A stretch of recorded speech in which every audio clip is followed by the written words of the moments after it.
कि अभी हमारे साथ में बातचीत करने के लिए मौजूद है हाजीपुर विधानसभा से जन सुराज के संभवित प्रत्याशी कृष्ण भगवान सोनी। इनसे हम बात करेंगे। प्रशांत किशोर लगातार बदलाव यात्रा कर रहे हैं, नगर के अंदर जाकर के लोगों के बीच संवाद स्थापित कर रहे हैं। क्या चुनाव में इसका असर रहेगा, इससे संबंधित इनसे बातचीत करेंगे। बहुत बहुत स्वागत है आपका। जी बहुत बहुत धन्यवाद आपका। जिस तरीके से प्रशांत किशोर लगातार हर नगर के अंदर जाकर के लोगों से संवाद कर रहे हैं, अपने लोगों से मिलवा रहे हैं, उनकी समस्याओं को सुनने का काम कर रहे हैं, क्या लगता है बिहार के अंदर क्या इसका असर पड़ेगा? असर तो सर पड़ना शुरू हो गया है। आप देख रहे हैं धीरे धीरे जनता सवाल करना नेताओं से चालू कर दी है। जिस एरिया में जो इनके मंत्री विधायक जा रहे हैं, जिन्होंने कुछ नहीं किया है, काम नहीं किया है, उनको लोग डायरेक्ट पूछ रहे हैं, उनसे बात कर रहे हैं, उनसे उसका जवाब मांग रहे हैं कि आपने 5 सालों में, 10 सालों में, 11 सालों में, यहाँ पर सब जम जमा के बैठे हुए हैं। और जनता अब इन लोगों से ऊब चुकी है। और प्रशांत किशोर जी के जो सभा में और संवाद में आने वाली जो भीड़ है, वो बताने के लिए काफ़ी है कि जनता किस कदर इस बदलाव के मूड में है। अगर बिहार की बात करें तो वो अलग चीज़ है, लेकिन खासकर हाजीपुर के बारे में हम बात करेंगे। हाजीपुर में लगातार आपकी सक्रियता देखी जाती है। प्रशांत किशोर के साथ में अभी जब सभा हुई उसमें देखा गया कि हाजीपुर के मुद्दों को लेकर के भी उनका काफ़ी फोकस था। हाजीपुर की बदलाव की बात आप लोग करते हैं, बदलाव कैसे होगा? देखिए, हाजीपुर की जनता से जो हाल में अभी नगर संवाद का जो कार्यक्रम हुआ, उसमें प्रशांत जी ने सीधे तौर पर कहा कि आप इतनी समस्याओं से त्रस्त हैं, सारी चीज़ों कोई सुविधा आपको मिल नहीं पा रही है, लेकिन लगातार 3 बार, 4 बार, 5 बार से आप एक ही विधायक सांसदों को चुने जा रहे हैं। ये सबसे बड़ी गलती है जो आप कर रहे हैं। रोटी पलटते रहिए ताकि एक अच्छा और ईमानदार प्रत्याशी हमेशा आता रहे। देखिए, प्रशांत जी ने एक बहुत बड़ी बात कही इस पूरी सभा में कि अगर कोई भी प्रतिनिधि हो, चाहे वर्तमान हो, चाहे अभी कोई नए बने, कोई भी प्रतिनिधि हो, अगर उनको हारने का डर नहीं होगा तो आप समझ लीजिए कि ना भ्रष्टाचार में कमी आएगी, ना ही कोई विकास होगा। उनको अगर एहसास हो जाएगा कि हम तो बैठे बैठाए जीत जाएंगे, तो बैठे बैठाए जब जीत जाएंगे तो वो क्यों विकास करेंगे, वो क्यों चाहेंगे हम। अगर कोई बच्चा को पता चल जाए कि मुझे तो ऐसे ही 90% मार्क्स आ जाएंगे, तो पढ़ाई क्यों करेगा। तो इसीलिए मैं चाहूँगा, जनता से अपील करना चाहूँगा कि आप आप किसी पार्टी वगैरह की बातों को छोड़कर एक अच्छे, ईमानदार और जो जुझारू है, जो आपके लिए जो सही है, उस प्रत्याशी का चयन करिए ताकि कि हाजीपुर में सुधार हो। अभी पिछले कुछ समय से हम लोग देख रहे थे हाजीपुर के अंदर जनसुराज में आपके नाम की चर्चा बहुत जोरों शोरों से चल रही थी, लेकिन अचानक से देखने को मिला कि पिछले 2-3 दिनों, 4 दिनों के अंदर से कई सारे संभावित प्रत्याशी जनसुराज के नाम लिख रहे हैं। ऐसे में कितना मुश्किल है लोगों को समझाना, या क्या तैयारियां, या उन लोगों के साथ कैसे कन्विंस हो? ये अच्छा है ना, ये तो लोकतंत्र की ताकत है। प्रशांत जी ने इस चीज़ों को खुला ओपन रखा है कि आप, ये लोकतंत्र है, जो भी संभावित बनना चाहते हैं, प्रशांत जी ने ओपन फोरम रखा है कि आप आइए, आप जुड़ के आइए और जनता के बीच से आप अपने समर्थन को बताइए। और प्रशांत जी का सीधा कहना है कि जनता जिसको समर्थन करेगी उसी को वो प्रत्याशी बनाएंगे। ऐसा नहीं है कि कोई ऊपर से कोई आके, या धनबल के पावर से या बाहुबल के पावर से कोई प्रत्याशी यहाँ बनने वाला है। जो जनता के बीच रहेंगे, जनता के साथ रहेंगे, जनता के सुख दुख में भागीदार रहेंगे, उन्हीं को प्रत्याशी बनाने के लिए प्रशांत जी ने ये फोरम बनाया है। और ये तो जनता के लिए एक अच्छा है कि आप अपने से अपना प्रत्याशी सेलेक्ट कर सकते हैं कि हमारे लिए अच्छा कौन रहेगा। जरूरी कुछ थोड़ी है कि मैं ही अच्छा रहूंगा। ये इसको पॉजिटिव वे में आप ले रहे हैं, जनसुराज की बढ़ती हुई ताकत आप दिखा रहे हैं। बिल्कुल, ताकत लोकतंत्र की ताकत है, जनसुराज की ताकत नहीं है। लोकतंत्र, जनता की ताकत होनी चाहिए। पार्टी की ताकत क्यों रहेगी? राजशाही खत्म हो गया, पार्टीशाही होना चाहिए। ये कभी नहीं होना चाहिए। प्रशांत जी कभी इसको सपोर्ट नहीं करते हैं। प्रशांत जी कहते हैं, और जनसुराज बनने की भी परिकल्पना वही है कि आप, जनता की ताकत होनी चाहिए, जनता के समर्थन से सरकार आनी चाहिए, ना कि किसी पार्टी का, किसी बाहुबल का, किसी धन बल का समर्थन होना चाहिए। तो इसीलिए ये फोरम बनाया गया है।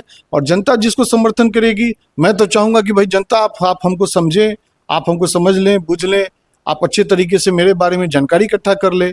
मैं जनता से तो यही अपील करूँगा, लेकिन ये तो मेरा व्यक्तिगत स्वार्थ हो जाएगा। लेकिन मैं चाहूँगा कि जनता हाजीपुर की अच्छे विवेक से अच्छे प्रत्याशी का चुनाव करे। जिस तरीके से हाजीपुर के अंदर लगातार आवाज़ उठती रही है नगर परिषद की कार्यशैली को लेकर के, जल जमाव से हालात जो है, और आज भी हम खबरों के माध्यम से पता लगा है कि कुछ एक व्यक्ति की मृत्यु हो गई है करंट लगने से। सुबह सुबह सुभाष चौक पे लोगों ने घेराव भी किया हुआ था। किस तरीके से फेल्यूअर हो रहा है, इन सब मामलों में क्या कहेंगे आप? नहीं, ये तो कल की घटना है जो अभी आपने बताया, बहुत दुखद घटना हुई। जो मरई चौक पर एक कुल्फी फलूदा बेचता था, सॉरी सुभाष चौक पर कुल्फी फलूदा जो बेचता था, उसकी पोल में करंट उतरने से मृत्यु हो गई थी। कल की घटना है। आज अभी जहां अभी तुरंत आप बैठे हैं, अभी मैं वहां जाने वाला हूं, वहां जाऊंगा अभी, कि आर्यन कॉलेज के पास भगवती कॉलोनी में एक पोल में करंट आने से कुछ झुलस गए हैं, जिसमें एक लोगों की मृत्यु की सूचना भी आ रही है। बहुत दुखद है। और जहां तक नगर परिषद की बात है, नगर परिषद अपने रूपरेखा में नहीं है। नगर परिषद पर विधायकी का कब्जा है, यहाँ पर बाहरी ताकतों का कब्जा है। वो देखने को हर वक्त दिखता है कि नगर परिषद का एक ईंटा लगता है उसके फंड से, तो उसमें कई मंत्री या कई विधायकों का हाथ सटा हुआ रहता है कि मैंने किया है। जनता को सवाल ये पूछना चाहिए कि विधायक ने अपने मत से कहाँ कहाँ विकास किया है और नगर परिषद ने अपने अपने मत से कहाँ कहाँ विकास किया है। यहाँ पर जनता को पता ही नहीं चल पा रहा है। इन लोगों ने ऐसा घचपच तरीका बनाया है कि पता ही नहीं चल पा रहा है कि ये लोग कौन सा काम विधायक फंड से हो रहा है, कौन सा काम नगर परिषद के फंड से हो रहा है, और ये जनता को ठगने का काम कर रहे हैं। अब जनता धीरे धीरे लेकिन जागरूक हो रही है, समझ रही है इन चीज़ों को। अभी लगातार जो अतिक्रमण की जो समस्या है, नगर परिषद के जमीनों को अतिक्रमित किया जा रहा है, ये नगर परिषद इस पर कोई कार्रवाई नहीं कर रही है। विधायक जी कहते हैं कि जो अतिक्रमण हो गया सो हो गया, आगे हम नहीं होने देंगे। तब जो हो गया सो क्यों होगा? एक और नगर परिषद अतिक्रमण की हुई जमीन वापस नहीं ले पा रही है। अभी बागताज का पोखरा देख लीजिए, वहां पर कट्टे पर कट्टे जमीन कब्जे हुए जा रहे हैं। बड़े बड़े मॉल और बड़े बड़े इंफ्रास्ट्रक्चर डेवलप हो रहे हैं, उस पर नगर परिषद का कोई ध्यान नहीं जा रहा है। मैं इस आपके चैनल के माध्यम से ध्यान आकर्षित करना आपको चाह रहा हूँ। और दूसरी चीज है कि आप शहर में अगर जनता के लिए पार्क की जरूरत है तो रेलवे से लीज पर लेके पार्क बनवा रहे हैं, तो ये कहाँ तक उचित है? एक चीज़ मैं आपका ध्यान आकृष्ट कर रहा हूँ, ये हाजीपुर शहर की बात हो गई, लेकिन हाजीपुर विधानसभा के अंदर बरसात को लेकर के किसानों की खेती पर उसका बुरा प्रभाव पड़ा है। जो उनके पास में यूरिया वगैरह है, इनसे संबंधित भी समस्याएं निकल करके सामने आ रही है। इन सब चीज़ों के लिए क्या कोई रोड में प्रशांत किशोर या आपकी जनसुराज ने तैयार? देखिए, सर्वप्रथम तो मैं आपको बताऊं, जनसुराज ने किसानों के लिए तो सबसे बड़ी योजना लाई कि मनरेगा को डायरेक्ट किसानों से, जो नकदी फसल करने वाले किसान हैं, उनसे जोड़ने का प्रयास हम लोग करेंगे। और डायरेक्ट हर अपने मंच से प्रशांत जी कहते आ रहे हैं कि अगर आप, चूंकि यहाँ पर नकदी फसल की खेती खत्म हो गई है, नकदी फसल मतलब कि आपको सब्जी वगैरह फल फूल जो होना चाहिए उसकी खेती लगभग यहाँ खत्म हो चुकी है। गेहूं वगैरह इन लोग का लोग जो खेती करते हैं वो तो खाने कमाने के लिए सिर्फ करते हैं। नकदी फसल यहाँ समाप्त है।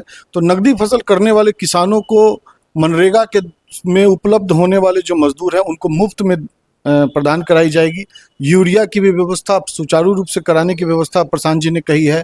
और वर्तमान जो स्थिति हाजीपुर विधानसभा क्षेत्र के किसानों से जब मैं मिलता हूं, वो जो बताते हैं, क्योंकि यहाँ पर हर वक्त मैं देखा हूं कि नहर की उगाही के नाम पर करोड़ों रुपए का फंड इधर से उधर किया जा रहा है, लेकिन नहर की उगाही नहीं हो रही है। तो आपके कहने का मतलब कि पूर्ण रूप से भ्रष्टाचार की चपेट में है हाजीपुर। मैं शुरू से कहता रहा हूं, आपके चैनल के भी माध्यम से मैंने कई बार कहा है, हाजीपुर को भ्रष्टाचार का गढ़ मान लीजिए आप।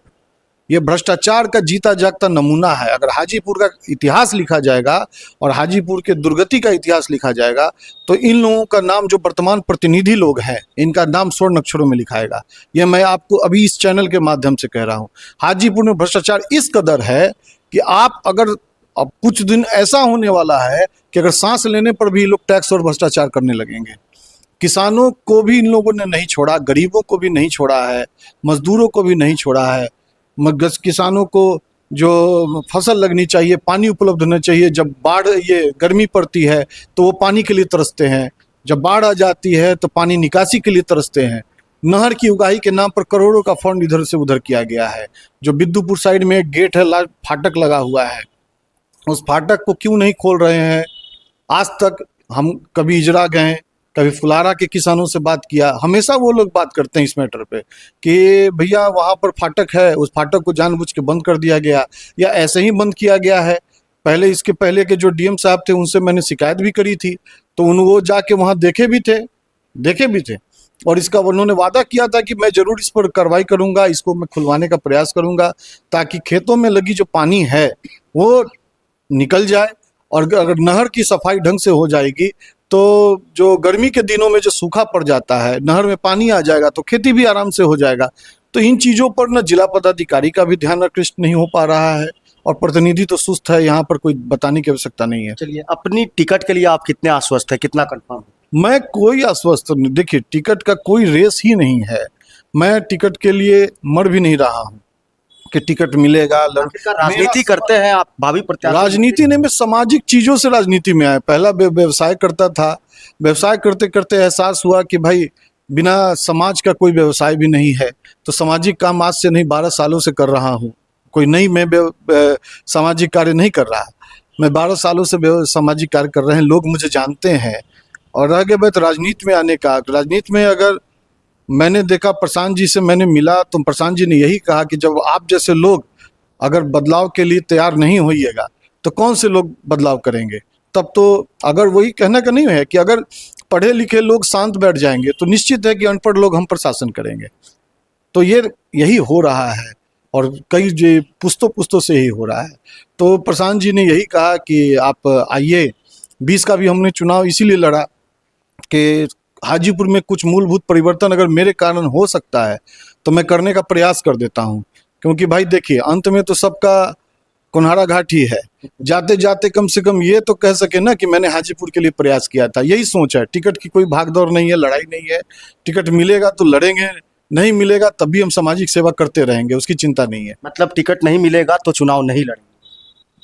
बिल्कुल नहीं, क्यों लड़ेंगे। मान लीजिए कि अगर जनता हमको नहीं चाहेगी, देखिए सीधा प्रशांत जी का कहना है जनता चाहेगी तो हम चुनाव लड़ेंगे, जनता अगर नहीं चाहती है, जनता अगर कैंडिडेट के रूप में हमको नहीं देखना चाहती है तो क्यों लड़ेगा आदमी। चलिए, तो एक चीज़ और पूछना चाहता हूं कि अगर भविष्य में आपको मौका मिलता है, हाजीपुर की जनता अगर आपको सेवा करने का मौका देती है तो सबसे पहला काम आप क्या करेंगे? देखिए ये सवाल बहुत कठिन है। मैं हाजीपुर विधानसभा लगातार घूम रहा हूँ और हर गांव और पंचायत में मैं करीब 5 बार 10 बार विजिट तो मैं कर ही चुका हूँ। लेकिन ये जो सवाल आपने जो पूछा है, जो स्थिति मैंने देखी है हाजीपुर विधानसभा की, मैं आपको इस कैमरे पे कह रहा हूँ कि स्थिति इतनी भयावह है कि कभी कभी तो हमको खुद डर लगता है कि अगर जनता हम पर विश्वास करके जिता भी दी तो पता नहीं स्थिति कितने दिनों में सुधरेगी। इतनी स्थिति भयावह है। आप मनरेगा के नाम पर लूट है, आवास योजना के नाम पर लूट है, विधवा पेंशन के नाम पर लूट है, यहाँ तक कि कफन का पैसा देने में लूट है। भैया आप बताइए कहाँ कहाँ कैसे कैसे लोग करेगा। अनाज देने में लूट है, 5 किलो की जगह 4 किलो, कहीं 3 किलो अनाज मिल रहा है। और इतनी भयावह स्थिति है, आपको मैं बताऊं अभिजीत जी कि कभी कभी मैं खुद डर जाता हूं कि पता नहीं मैं कहाँ तक सुधार करूंगा। लेकिन ये विश्वास रखिए कि अगर जनता अगर मुझे चुनने का काम करती है तो मैं आने वाले समय में हाजीपुर को विकास प्राधिकरण, जो राजधानी का विकास प्राधिकरण है, पटना विकास प्राधिकरण में, इसमें जोड़ने का पूरा प्रयास करूंगा ताकि कम से कम जो जीवन यापन लोगों का यहाँ जो नीचे स्तर पर चला गया है वो उस स्तर को सुधारा जाए, उस स्तर को बढ़ाया जाए, सारी सुख सुविधा रहे, शिक्षा की मूलभूत व्यवस्था रहे यहाँ पर, ताकि बच्चे यहाँ से पटना कोचिंग करने न जाएँ, पढ़ाई करने न जाएँ। और जब ये सारी कुछ व्यवस्था होंगी तो निश्चित तौर पर कुछ उद्योग या रोजगार तो आएगा ही, बाकी तो ईश्वर के हाथ में है। देखिए मैं कहाँ तक सफल होता हूँ, लेकिन मेरा प्रयास, मैं अपने जीवन का एक एक अंग लगा दूंगा, एक एक समय लगा दूंगा हाजीपुर के विकास करने में। तो आपने देखा कि किस तरीके से कृष्ण भगवान सोनी है जिन्होंने अपनी तमाम बातों को आपके समक्ष रखा, और इनका ये कहना है कि प्रशांत किशोर जो विजन लेकर के आए हैं उसके अलावा ये पुराने समय से भी सामाजिक कार्यों में रहे हैं। अगर हाजीपुर की जनता इन्हें मौका देती है तो निश्चित तौर पे हाजीपुर के अंदर एक बड़ा बदलाव देखने को मिलेगा। देशमत न्यूज के लिए मैं अभिजीत शर्मा, बहुत बहुत धन्यवाद।